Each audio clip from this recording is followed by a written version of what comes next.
कई घर बर्बाद हो चुके हैं इंदौर में। शेयर बाजार, सोना चांदी और 100 तरह के सट्टे आज मोबाइल पर चल रहे हैं, इंटरनेशनल सट्टे, जिसमें पूरे घर बर्बाद हो गए। गुरुदेव, उनको किस राह पे मोड़ना चाहिए और कैसे मोड़ना चाहिए, एक ये बात चाहता हूं। दूसरा, इंदौर में 100 से अधिक कैंसर से पीड़ित मरीज है। आज इनके इलाज के लिए हमारे इंदौर में कुछ दानवीर तो है, लेकिन वो भी दान बहुत सारी महत्वाकांक्षाएं आप उस पर थोप देते हैं। बार बार कहते बेटा तू ही मेरा सब कुछ है, अकेला तू ही है, मेरी आशाएं तुम्हारे ऊपर हैं।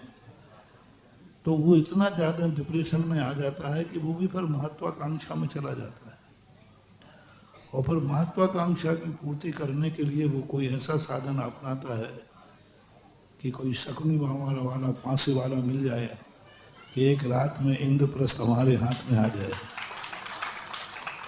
तो शकुनी मामा, तो हमें सबसे पहले अब बच्चों में हमें थोड़ा सा वो करना पड़ेगा कि हमें अर्थ नहीं चाहिए, हमें जिंदगी चाहिए।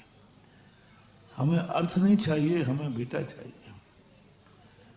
कोटा के अंदर एक बच्चा सुसाइड करने जा रहा था। मेरा उसी दिन प्रवेश हुआ। एक दिन बाद वो मेरे पास आके नमोस्तु करते करते रो पड़ा। मैंने बेटा क्या बात है? बोले कोई बात नहीं महाराज, नमोस्तु करने आया था, ऐसे ही रोने आ गया। मैंने कहा इतना छोटा बच्चा है, होगा 18-20 साल का होगा, कि ये रोने का क्या सवाल है? बोले महाराज जी मैं मरने जा रहा हूँ। मैंने क्यों? बोले आप रोकना नहीं। मैंने कहा मैं रोकूंगा नहीं, मैं तो मरने का मुहूर्त निकालता हूँ। मरना ही है तो अच्छे मुहूर्त में मरना, मैं रास्ता बता दूंगा। कारण क्या? बोले महाराज जी मम्मी पापा मुझे बहुत चाहते हैं और मैं मम्मी पापा को बहुत चाहता हूँ, इसलिए मर रहा हूँ। मेरे माँ बाप मुझे इतना चाहते हैं महाराज, इतना चाहते हैं कि कुछ मत पूछो। संसार में शायद ही किसी के माँ बाप इतना चाहते हो जितना माँ बाप मुझे चाहते हैं। और तुम बोले मैं भी नहीं चाहता हूँ, तो फिर क्यों मर रहे हो? उन्होंने कहा महाराज मेरे मम्मी पापा की सारी अपेक्षाएं, मम्मी कहती बेटा मैंने ये स्वप्न देखा है तेरे में, मेरी सारी इच्छाएं। पापा भी यही कहते बेटा तू ही मेरी ज़िंदगी है, तू ही सब कुछ है, बस तुम IAS ऑफिसर बन जा, यही मेरी इच्छा है। महाराज जी मैं माँ बाप को इतना चाहता हूँ और मैं पक्का हूँ उनकी इच्छा पूरी नहीं कर पाऊँगा,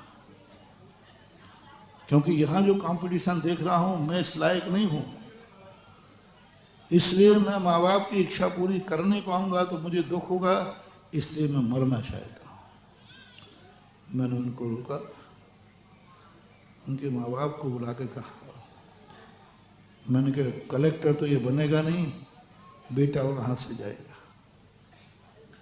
यानी उसके ऊपर तुमने इतना ज़्यादा भार रख दिया कि वो उसके योग्य नहीं है। आज पढ़ने वाले बच्चे डिप्रेशन में आकर सुसाइड कर रहे हैं। इसलिए यदि बच्चे को क्लर्क बनने की योग्यता है तो आप उसको कलेक्टर क्यों बनाना चाहते हैं? यदि वो क्लर्क करने की क्षमता रखता है तो शांति से क्लर्क बनने दो ना। लेकिन आप वो क्लर्क बनने की क्षमता वाले को कलेक्टर का भार ला दोगे तो कहीं ना कहीं जाएगा। आज के युवा वर्ग में तुम्हारा परिवार उनके ऊपर अर्थनीति थोप रहा। माँ बाप सबसे ज़्यादा, बेटा तेरे से मेरे उम्मीद थी, तेरे ही से ये था। थोड़ा माँ बाप अपनी महत्वाकांक्षाएं कम करें, बच्चे अपने आप नीचे आएंगे। हायर एजुकेशन करा देते हो और फिर उनको दबा दो तो बेटा मैंने तेरी पढ़ाई पे इतने लाख रुपया खर्च कर दिए, तो उसे तो अब मुझे कमाना भी तो पड़ेगा। तो ये कारण बना है। कहीं कहीं जिम्मेवार जो है माता पिता होते हैं। दूसरी बात जो आपने कही, मैं ये सब काम कर चुका हूँ। कैंसर पीड़ितों के लिए नहीं, मैंने गरीबों के लिए छात्रवृत्ति, रोगियों सब कर लिया, लेकिन वो गरीबों तक नहीं पहुँचता है, वो अमीरों में बढ़ जाता है।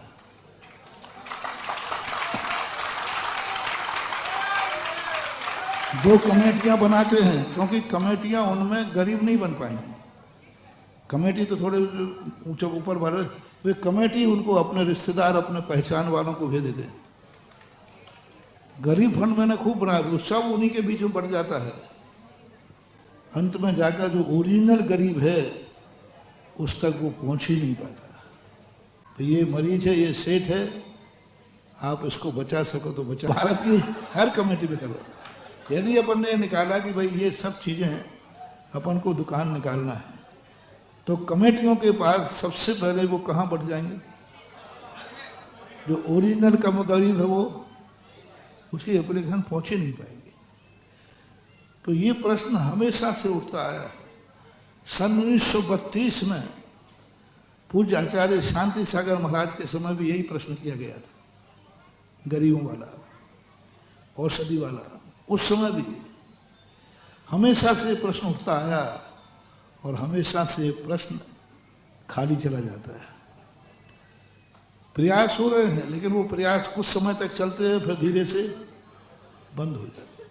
होते हैं प्रयास, कई ट्रस्ट बने हुए हैं, लेकिन वे ट्रस्ट शाश्वत मंदिर जैसे नहीं बन पा रहा है। वे शाश्वत नहीं चल पा रहे कि पीढ़ी दर पीढ़ी चल जाए। कोई 2-5 साल चलते, कोई 10 साल चलते, अंतोगत्वा वो कहीं ना कहीं फॉल्ट हो जाते हैं। और बनाना तुम्हें है, आप अपने विचार जैसे 100 व्यक्ति तैयार कर लीजिए।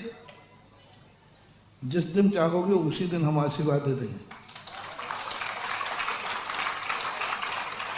आप इसके फंड के लिए, आप फंड चाहिए तो फंड ही है ना, आप 100 व्यक्ति तैयार कर लिए इस विचार वाले। 100 आप तैयार कर लिए, 100 मैं तैयार करता हूँ।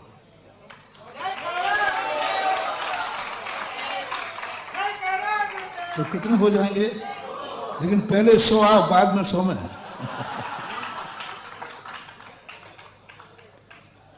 क्योंकि अकेले तुम कुछ नहीं कर पाओगे। इस विचारधारा वाले लोग हमें चाहिए। कई लोग क्या होते हैं, एक काम तो बहुत होगा, एक काम तो बहुत है। अरे वो काम तो होना ही चाहिए था, दूसरा काम उसको क्यों कोस रहे हो? नया करो ना कुछ। और फिर इसके बाद जो बनेगा वो 100 तो मैंने कम कहे, 100 तो आगे करो, हजारों उसके पीछे चलने को तैयार हो जाए। विचार बनाओ, एक ग्रुप बनाओ। कोई भी आवाज यदि ग्रुप बना के करोगे। एक बुंदेलखंड की कहावत है कि रात में ठंड लग रही थी, थोड़ा उस ठंड में उसी को उठ के, तो हमने इसका संयोजक आपको ही बना दिया गया। अब इससे अंदाज लगाओ, अभी मैंने इंदौर प्रवेश नहीं किया,